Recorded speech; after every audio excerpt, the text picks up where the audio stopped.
Sir, this isn't for people like you. The gate agent's voice dripped with disdain as she ripped a glossy first-class ticket in half and tossed the pieces onto the counter. Gasps erupted, phones rose, passengers whispered. Elijah Ward, a black man in a sharp navy suit, stood motionless under the fluorescent lights. Security closed in, ready to drag him away. What no one knew was that Elijah wasn't just another passenger. He was the man whose single phone call could ground the airline forever. The hum of engines and chatter of passengers filled Terminal C when the announcement cut through. Boarding Group 1, Horizon Airlines Flight 728 to New York. The line surged forward, a tide of designer luggage and polished shoes. At the front, Elijah Ward handed over his ticket with calm precision. The gate agent, Victoria Hale, studied it, her lips curling. "This can't be real," she said loudly so the people behind him could hear. She held up the glossy black card with embossed lettering. Horizon Elite Founders Pass. Passengers craned their necks, phones tilted closer. "You people think you can just walk into first class with fake passes?" She sneered without hesitation. She ripped the ticket clean in half, the sound sharp as a gunshot. Gasps rippled. Someone muttered, "Did she just tear up his ticket?" Another whispered, "That's a lifetime pass worth millions." Elijah didn't move. His navy suit, crisp white shirt, and calm eyes made the scene feel almost rehearsed. But Victoria wasn't done. "Security!" she barked, waving two officers forward. "Fraudulent boarding attempt. Remove him." The taller officer grabbed Elijah's arm. A child began recording on her tablet. Whispering, "Mom, he's not even resisting." Passengers murmured in disbelief. A man shouted, "That's outrageous, let him board." But Victoria smirked, feeding off the spectacle. "People like him don't belong here," she said, voice dripping with arrogance. The officers tightened their grip. Elijah finally spoke, his tone calm, almost surgical. "You're making a mistake." The words barely registered.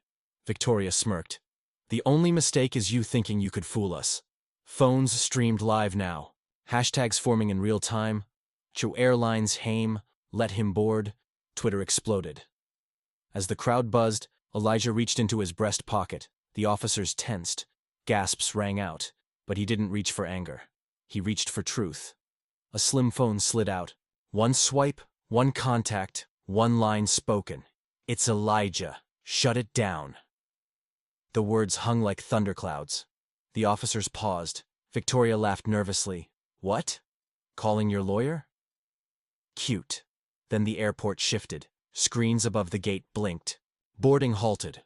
The Horizon Airlines logo froze. Gate systems logged out. Victoria tapped furiously at her terminal, but her badge access denied every command.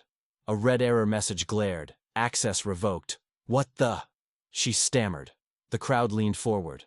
The live stream hit 20,000 viewers. Elijah straightened his tie. "You tore up one of 12 lifetime passes ever issued. Horizon Elite Founders, my creation." He paused, letting the words land. "I built Horizon Airlines. I own Horizon Airlines." Gasps detonated. Phones caught every second. The child's tablet shook as she whispered, "He owns the airline." The taller officer released his arm as if burned. "Sir, we didn't know." "You didn't care to know," Elijah replied, voice sharp as glass. Victoria's face drained of color. "You can't be serious. You're him." Legal counsel and executives burst from the jet bridge, summoned by Elijah's call, their faces blanched at the sight of him standing restrained in front of his own passengers. "Mr. Ward," stammered the duty manager. "Daniel Pierce. We are deeply sorry." "You're not sorry," Elijah cut in. "You're exposed." He turned to the passengers. "You all saw it, recorded it, live streamed it. A man with a valid ticket, humiliated and accused because arrogance believed it could decide who belongs." Applause thundered. Soared past 50,000. Elijah faced the gate agent. Victoria Hale terminated effective immediately. Daniel Pierce relieved of duty. "Both of you lockout confirmed." Executives tapped frantically on tablets. The system blinked again. Both employees froze as their badges deactivated. Access denied. They stood powerless in front of the crowd that once watched them mock. The officers stepped back, ashamed. Passengers erupted. Someone shouted, "That's justice!" Another yelled, Respect isn't negotiable. Elijah lifted his phone once more. Effective now.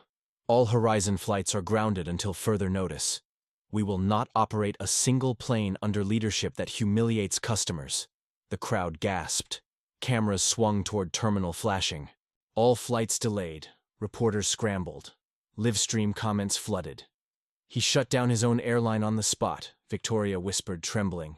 You can't do this. Elijah's eyes locked on her. I just did. He turned back to the passengers. You deserve better.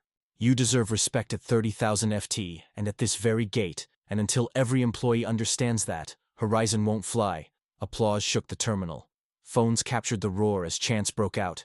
Respect now, respect now.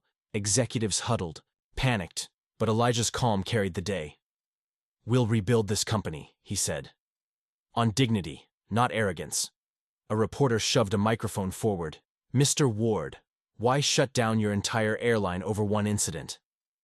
Elijah paused, then spoke with quiet fire. Because humiliation isn't a flight delay, it's a structural failure. And you don't patch over rot. You cut it out.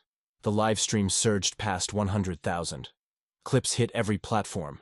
Headlines formed instantly. Black CEO shuts down airline after humiliation in first class. Passengers who had doubted now cheered. Children waved. Even security officers applauded softly. Elijah Ward picked up his torn pass from the floor. He folded the pieces carefully, slicked them into his pocket, and walked calmly down the jet bridge. Not as a passenger denied, but as the owner reclaiming his sky. But the story didn't end at the gate. Within an hour, news anchors across networks debated his decision. Stock tickers scrolled red, then stabilized when investors realized the shutdown wasn't collapse. It was a purge. Customers flooded social media with stories of their own humiliations at Horizon gates, stories long buried under indifference. Each retweet carried the same message: he understands us. At corporate headquarters, board members scrambled onto emergency calls only to hear Elijah's voice already on the line. This airline will not reopen until dignity is our boarding pass, he declared. Training, reform, and leadership changes will be immediate. We will not trade respect for profit. The employees who had watched silently that day knew their world had shifted. Some resigned before being named. Others lined up to testify in support of reform. The culture of arrogance that had poisoned Horizon for years cracked wide open. And the torn pass, Elijah placed it on his desk the next morning, framed under glass. A reminder, he said, that arrogance can ground planes, but respect makes them fly. By week's end, Horizon's stock rose higher than before the shutdown. Customers booked record numbers of flights, not for luxury, but for trust. Elijah's calm defiance had rewritten more than policy. It had rewritten the sky itself. If this story moved you, don't just watch, take action. Like this video, share it with someone who needs to see it, and drop a comment telling us where you're watching from and which moment hit you hardest. Subscribe and turn on notifications because justice deserves to be witnessed,